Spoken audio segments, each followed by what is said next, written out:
আজকে বানাবো কুমড়ো কচু মূলো দিয়ে একটা তরকারি, যেটা আমার মা খুব ভালো রান্না করে।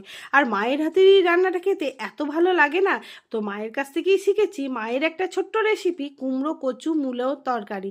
আর এই এখন কচি কচি মানে সিজনের মূলো তো খুব সুন্দর সেন্ট হয়।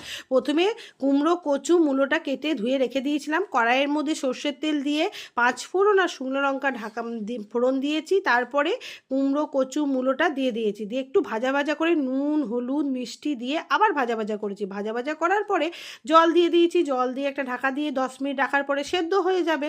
10 মিনিট রাখার পরে সেদ্ধ হয়ে গেছে। সেদ্ধ করার পরে খুলে ভাজা মশলা, যেটা জিরে ধনে শুকনো লঙ্কা দিয়ে ভেজে নিয়েছিলাম, সেই ভাজা মশলা দিয়ে নামিয়ে নেবো। ব্যাস, আর রেডি কুমড়ো কচু মূলোর এই তরকারিটা। অসাধারণ লাগে খেতে গরম গরম ভাতের সঙ্গে। আমার ভিডিওটা যদি ভালো লেগে থাকে একটা সাবস্ক্রাইব করে দেবেন। টাটা।